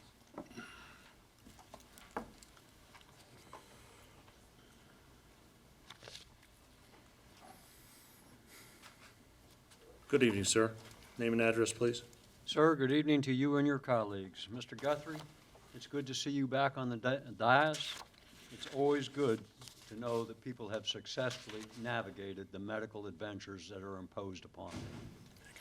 John P. Malamo, 2402 Eagle View Drive, Bel Air, Maryland. Now there was a hearing for the airport license renewal before the Maryland Aviation Administration. The airport owners requested confirmation from Planning and Zoning that their operation was in compliance with the code. At this point, it may have occurred to Planning and Zoning that the airport was not in compliance with the zoning code and conditions of the special exception and could never be in compliance as a permitted use by special exception. Planning and Zoning had a problem. They could not confirm a compliance as a permitted use by special exception. They could not state that the airport was not in compliance, and they could not ignore the request. They conjured up a solution, recognizing the airport operation as an existing non-conforming use. The law department agreed with that and stated the answer was legally sufficient. This action effectively overruled the decision in zoning case 5814 and revived the previously extinguished non-conforming use and the abandoned use of the non-conforming use. MAA correctly ruled that they did not have zoning jurisdiction in the matter, and finding that the airport was operating as a permitted use by special exception, and the Department of Planning and Zoning had determined that the operation was in compliance. The mess was thrown directly back to the Planning and Zoning Department. An appeal of the non-conforming use status conferred by Planning and Zoning was requested. Planning and Zoning refused to forward that request to the Zoning Board of Appeals. Circuit Court of Harford County was petitioned for judicial review of the non-conforming use. In documents and arguments, the airport owners and the county law department both conceded that the airport had been operating as a non-conforming use, but was now operating as a permitted use by special exception, and had been since a special exception was granted in zoning case 5814. Planning and Zoning's problem got bigger. They had no support for stating the operation was a non-conforming use. Worse, the glaring absence of integrity in Harford County's land use and zoning policies, practices, processes, and procedures was spotlighted. Also notably absent on the issue was the Harford County Council. Good night.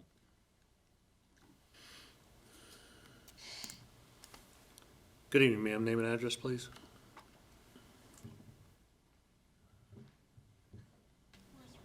Where's Ronnie when I need him?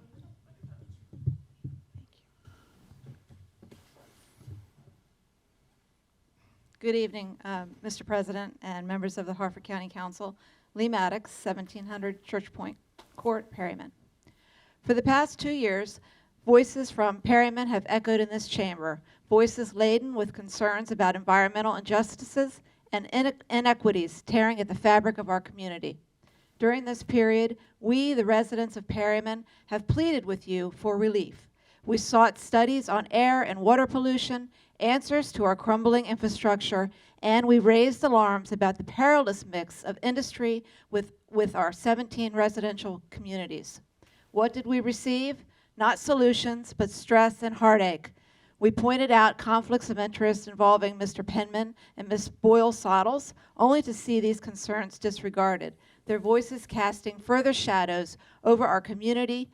We've witnessed bills being eviscerated at the last minute, lacking transparency and public oversight, all serving interests alien to Harford County, let alone Perryman.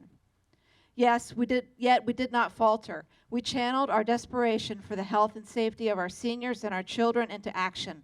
We took up our pens and computers, collaborating with the brightest minds in and around our community. We meticulously documented each injustice. The result, a comprehensive report on the environmental injustices perpetuated upon Perryman for over half a century.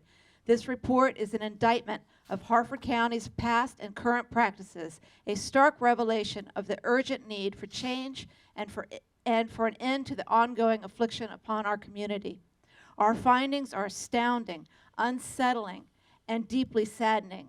They stand as a testament to the dire need for Harford County to not just do better, but to right its wrongs.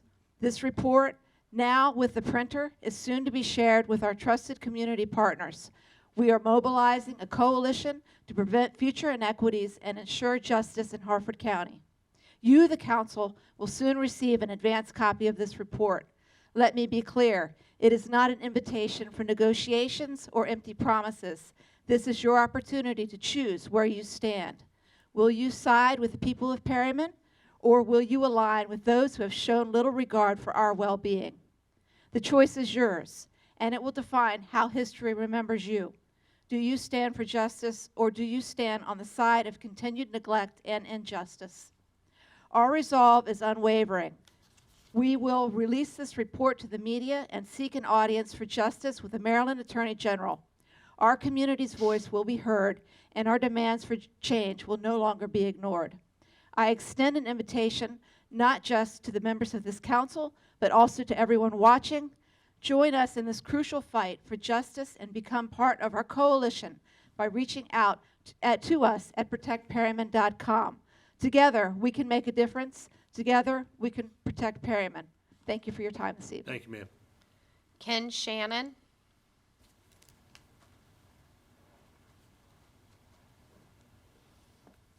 Good evening, sir. Name and address, please.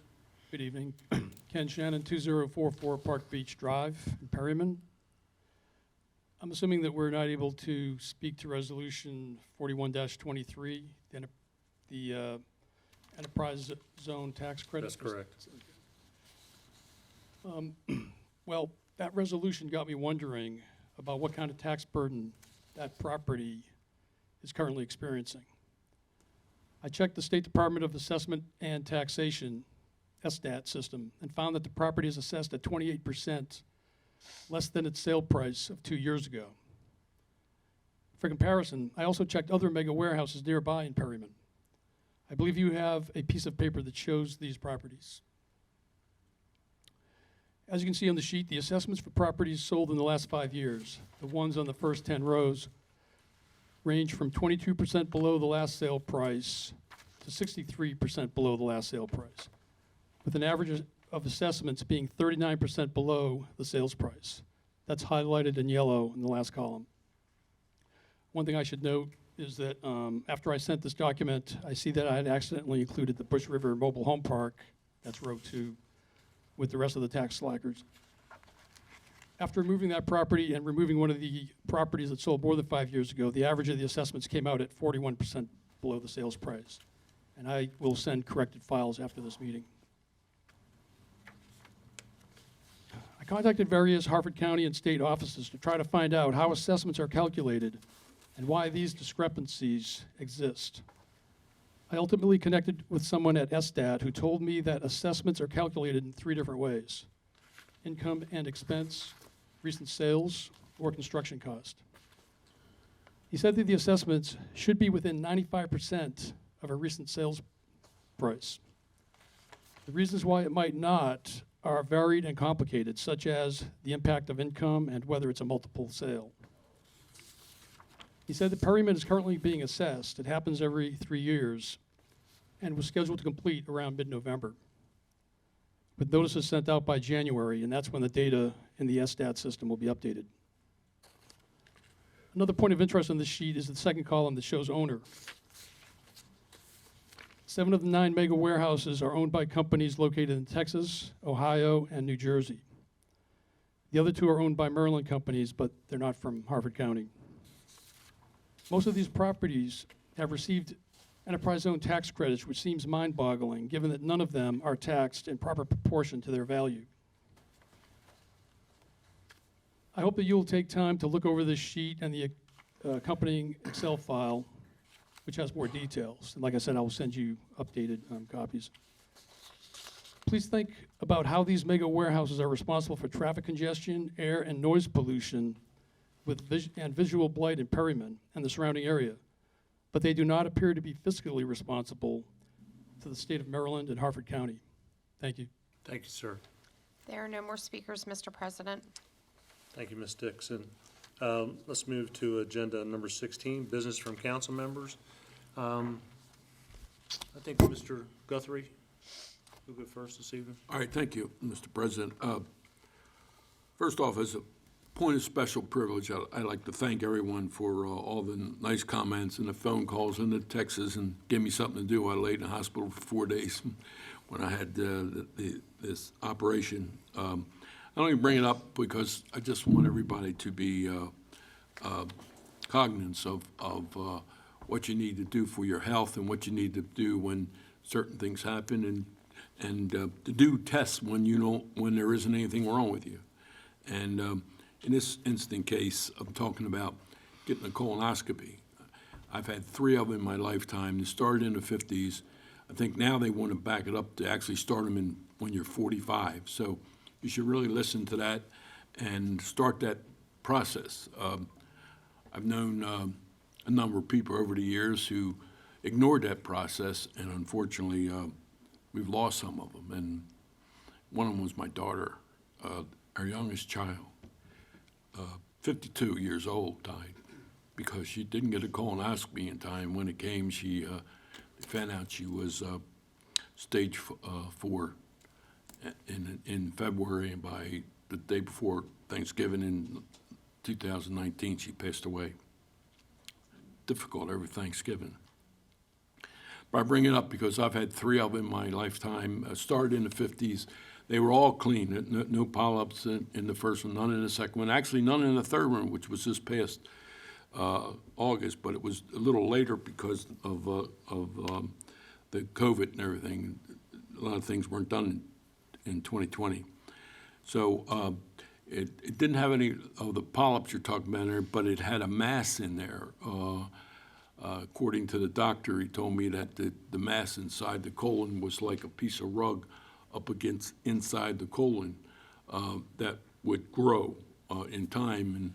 And because I had no pain, no symptoms whatsoever, so that's what you have to be concerned about.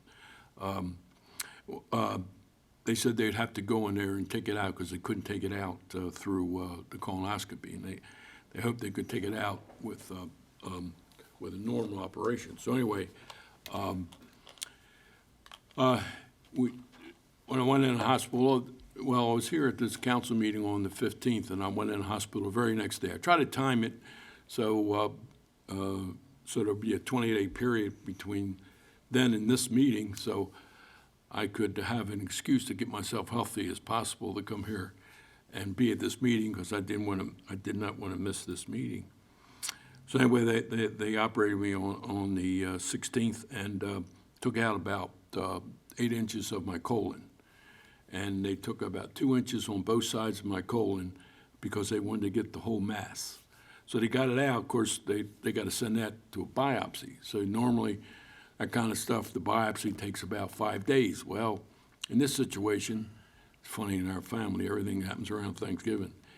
The biopsy came around 5 days. 5 days was like a day before Thanksgiving, and of course, you weren't going to find any information about that. It went past Thanksgiving and went all weekend, and finally didn't find anything out till the following Monday. So we had to sit on that in my mind for about 10 days. So when I found out that Monday, doctor called me. He said, I have bad news and good news. He says, what do you want first? I said, well, give me the bad news, so maybe the good news will, take over for the bad news. Well, he said, the bad news is that the mass is stage 2 cancer. So I said, well, what's the good news? He says, well, good news is I think we got it all because we went 2 inches on both sides of the mass, so we get it all out of there. So we'll know in a few days, about if it got out of your colon. And a couple of days, called back, and they said, we got good news. It didn't get out. We got it all. You have no cancer in your entire body. You are free and clear. So that's 20 days, this period. And I'm not taking any medicine. I don't have to take any medicine for it. I don't have to go get any therapy or nothing. I don't have to go back for another year. So it's in any part of health, you know, you need to go make sure you get yourself checked out and find out about what might be wrong, just in case you don't know. And I always talked about this little story because it was already Katie Couric. You remember Katie Couric on TV? She used to be on the news every day, and her husband was supposed to get a colonoscopy, and he didn't do it. He put it off and put it off, and here's people with a lot of money. And when he finally got it, they found out it was too late, and he died. He died of cancer. And she was to show everybody in the nation how what you need to do to take care of this stuff. She came on TV live to do the colonoscopy, and not only did she do it live, she wouldn't be put to sleep. She stayed awake during the whole process, and they had a monitor there where you could watch the camera go through her colon, just to tell everybody how important it is to get a colonoscopy. But again, I can't thank everybody enough. I thank Pat and the council for sending me that little care package to my home with the soups and rolls and everything. That came very good. And then one Saturday morning, somebody was banging on the door, but I was out in the backyard walking my dogs, and Tony came up with a bunch of donuts that he was bringing to the house. And he got them from the good place, because have you ever been to the Joppatown Shopping Center where the Amish are? They have their own bakery in there. And boy, I tell you, you can talk about donuts wherever you get them. You can't get my better donuts than that. Well, he stopped there, picked them up, brought them to the house, and since I was out back, I didn't know he was there. He just left them sitting on the front porch. So I ate them, and they're very good. Thank you, Tony. I appreciate it. And all you out there also, people, I can't thank you enough for cards and letters and all.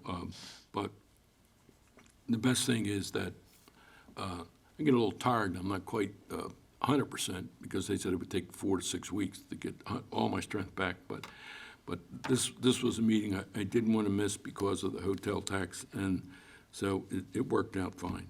Real quick on some things in the community.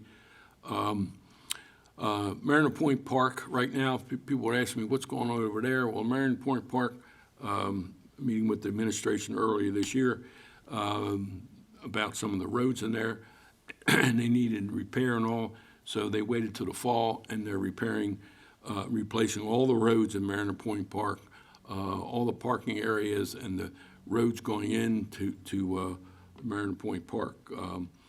And so anybody sees what's going on there, they're going to stay open, but parking lots 1 and 2 will be closed until they finish the mill and the overlay operation. Any changes and updates on the project will be provided, so and I'll get that word out to everybody. Joppatown High School is going to have Charles Dickens' A Christmas Carol, and they are going to have that live on December 8th and 9th at 7 o'clock, December 15th at 7 o'clock, December 16th, 2 p.m., and 7 p.m. Admission is $12, students $5. A couple things important, in fact, important for the whole county and even out of the county and south of the county, is they have a program now where they're going to be replacing all the bridges, all the train bridges going up and down from New York to Baltimore. The two that we're concerned with is the Bush River Bridge replacement and also the Gunpowder River replacement. The Bush River replacement is calculated to cost $18 million, and the Gunpowder, I don't know why it's so much more, the Gunpowder River Bridge is going to cost up to $30 million. We're hoping at the same time that this happens, that we're jumping on this already, a lot of us right in the community, to try to make sure at the same time that they raise these bridges, we can just get them up anywhere from 3 to 5 feet will be excellent. It will help a lot. Even help me every time I go up my boat, I gotta watch the bridge. So if the water's too high, I may not be able to get underneath the bridge without hitting it. So that's a long time coming, and I hope we're gonna be successful. Woodbridge Clinic, I was asked to let everybody know about that. Woodbridge Station's on Woodbridge Station Way in Edgewood.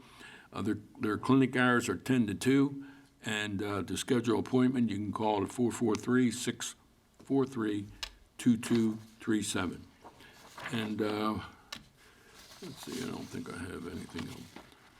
That's all I have for my, thank you, Mr. President, and thank you again for giving me that pleasant little pot that came to the house. So those thank yous are not to me, they're to Miss Dixon and the staff. Everybody here and the staff. Miss Dixon takes care of all that, make sure that everyone's taken care of, so thank you, Milo. Mr. Penman? Thank you, Mr. President. Dion, it's good to have you back. I'm glad the prayers were answered. Good to see you, healthy. Thank you. I think it's exciting to announce that 1 year ago today, we were all sworn in at the inauguration of, well, you're 2 days different, but, so it's been an exciting 1 year, a roller coaster at times, but I look forward to working with each and every one of you over the next 3 years. I attended a meeting of Mental Health and Addiction Advisory Council. Harford County Public Schools presented mental health presentation. I think that mental health presentation is listed on their website.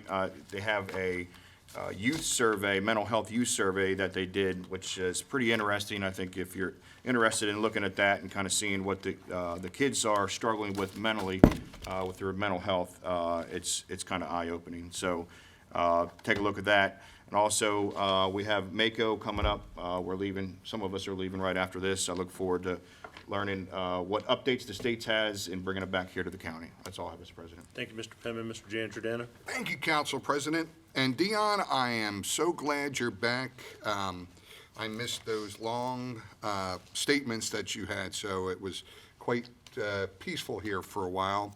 And I'm glad you enjoyed the donuts. Only one meeting. I had to make special jelly donuts with cinnamon sugar on it, and you also got some Danish. So I'm glad you enjoyed it. Sorry I missed you that day, but I'm glad to see you doing better. Hope everybody had a great Thanksgiving holiday. For me, I remember working at Thanksgiving in a restaurant, and my family would always wait for me to get home and eat. So it's one of the best holidays. I love it. But we would always have some kind of Italian dish, whether it was manicotti or stuffed shells or lasagna before eating the turkey. And I always had to tell somebody if they came over to make sure they didn't eat too much. And this year we had little Latino influence. My girlfriend's from Peru, so we had some Peruvian dishes as well, along with the Italian dishes and the pasta and the turkey. So quite filling. So this year starts the parade season. Myself, Council President, we did the Harvard Grace Parade in the rain, and we had fun. Then the next day we did the Aberdeen Parade, and it was just cold. And I got to hang out with some great young fans. Compliments of Jessica down there, her sons. I had a great time with them. They made the parade for me for Aberdeen, standing around and waiting. So I enjoyed their company. And then finally, I got to do the Bel Air Parade with SIAB, and got to walk out in front in my red coat and, greet the kids and have a blast and have the snow machine going. And it's probably one of my favorite parades of the year because I get to just be me and not a politician. And the crowd was absolutely amazing. It's probably the largest crowd I've seen in the 9 years that I've been walking the parade. So I really, really enjoyed that. And then to all my Jewish friends out there, I wish Happy Hanukkah in 2 days. Happy Hanukkah, spread goodness and light, do something kind, and make your candles burn bright. So thank you, Council President. You forgot Councilman Bennett was in those parades. Councilman Bennett, that's right, you were.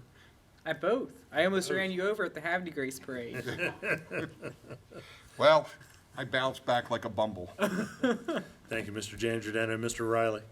Yes, I appreciated the tour that me and my wife got at Loudoux Gardens this afternoon. Again, I would advocate maybe the 50% or 25% should go toward Visit Harford. I also want to note that there's a sadness of the passing of Edna Reeves, who's the mother of Artie Reeves from Sod Run, county employee. She was a big part of Darlington Fire Department, so prayers with her family. And also congrats to 3P. I appreciate those tables, and if you give me those updates, we'd appreciate it. Thank you. Thank you, Mr. Riley. Ms. Sottles? Thank you, Mr. President. As Tony G. mentioned, I had the opportunity to go to the Christmas parade in Aberdeen, and my boys and my husband and I had a great time. They definitely have a new favorite council member, so sorry. And on the topic of Christmas, this week is the ultimate Christmas celebration on ice featuring music and world-class figure skating. This performance will take place on December 8th at 7:30 at the APG FCU Arena at Harford Community College. Lastly, I would like to thank you all for a wonderful year. Today, it's been a year that I was sworn in to represent District E, and this experience has been unlike anything else I've ever experienced. It's a tremendous honor and it's a blessing, and I look forward to 3 more years of service. Thank you all. That's all I have. Thank you, Ms. Sottles. Mr. Bennett? Hello. It's been a busy few weeks with Thanksgiving. Volunteered with the Havre Grace Thanksgiving Project, led by Don, Mr. Osmond, who does it every year, and the whole community. We served 1,500 meals. Mr. Council President cooked a lot of those turkeys and was there in the kitchen that morning. My wife and I, we actually got to deliver to Perryman Station, so it was really fun to go inside of Perryman Station. I've only ever written to them, but to be in the building, it's actually a really nice facility on the inside, but surrounded by not a lot of very nice things, so hence why it has to be so nice on the inside. But it was really nice to interact with that community face to face and come into people's homes and bring them their meals and sit and talk. In addition to that, I did the Havre Grace and Aberdeen parades, both of which were a lot of fun. Both of which my wife and I knew a lot of the children on the side, which was a lot of fun. And to see the tree lighting in Havre Grace is always exciting because now at nighttime we get to walk and see the tree and see the lights, and we always enjoy that. On a work side, I've been meeting with the county executive's office, and we've talked about enterprise zones. As you all probably know from previous county council meetings, one of the things that my office recognized was that the county code was not being followed by the letter of the law in regards to how we entertain the possibility of adding properties to the enterprise zone. We reached out to the county auditor about that and found that there wasn't record of that policy being followed in the past. So I met with the county executive's office to talk about that and just, see what we're going to do to remedy that. Also, in meeting with the county executive's office, I shared with them legislation that came out of Baltimore County to address vacant buildings that just sit idle for years and years. And Baltimore County has passed legislation just a few weeks ago to help address that, to give the community voice and input to accelerate the tearing down of vacant buildings that are a risk to the community and their well-being. Obviously, with a process for the property owner to contest it if they don't want the building to be torn down. But, I think we all recognize across Route 40 that there's a lot of buildings that have sat there for forever, so long that a tree's growing out of the center of them and they just sit. And I think from just a purely symbolic perspective, it hurts us to see it there because it's a representation of lack of care. So looking at that legislation, just was emailing back and forth with Shane Grimm today about it. What would that potentially look like in Harford County to address these buildings that are a harm to our health and well-being and safety. So a lot of conversation off the Mako tonight. For me, the biggest thing is attending all the classes, but then also in between those classes, finding those minutes to talk to those public officials from the other counties. You know, we live in our silo, and to have that time to ask, you know, how does your Board of Appeals work? How is your hotel tax money set up? How do you handle downzoning or upzoning properties? And to hear about the work that they're doing within their counties is really informative to what we need to do here. So I'm really looking forward to those conversations, I think, even more than the classes themselves. Last, I'll just share, you know, a year ago was what it was. For some of us, more exciting than others. But 2 years ago was the first time Art Helton emailed me. I just looked that up, and he emailed me shortly after it became public that I was running for office, and he was one of the first people to reach out to me as a candidate. And he said, Jacob, I would love for you to come to my club and share what you're doing. And then he sent a follow-up email where he said, you are a Democrat, right? You know, that meant a lot to me. He was somebody who was willing from the get-go to offer a space for me. He checked in with me throughout the campaign. He would ask me what I was doing or what I was working on. He always wanted to see if there was a way that he could help. Then the day after the election, he emailed me his condolences, followed with a follow-up email about a week later when mail-in ballots were counted to reverse those condolences. And then through everything that happened this past year, he emailed me to ask me if I had legal counsel to make sure my wife and I were doing okay. Art was a very giving person, and I mean, I'm not the only person who has those stories. He had a long career in politics and a long career in just community service, and he often was giving of his time and his space and his energy to small campaigns, people who were just trying to do something to help their community. He was a good man, and lucky as a community to have him, one of the first council members. So I know he will be missed by the whole community, and my heart goes out to his family and to the people who were closest to him. You know, specifically in my life, thinking about Steve Johnson, I know him and Art were very, very close. So just thinking of them today. That's it. Thank you, Mr. Bennett. And then finally, business from the president. You know, I'm going to start out by just saying my office continues to meet with citizens all across this county with a number of issues and questions and topics. And I see Ms. Strickland sitting in the audience, and she's waiting to see me patiently, and I appreciate your patience. But on the 20th of December, we are going to host another adequate public facilities meeting in these chambers at 6 p.m. And prior to that, I've scheduled meetings with the county executive. I've scheduled meetings with the school board president. In fact, they're next week, I believe it is, and just trying to stay abreast of the information that's coming in. And headed to Mako this evening. And with that, I believe we'll go ahead and adjourn this meeting. Thank you.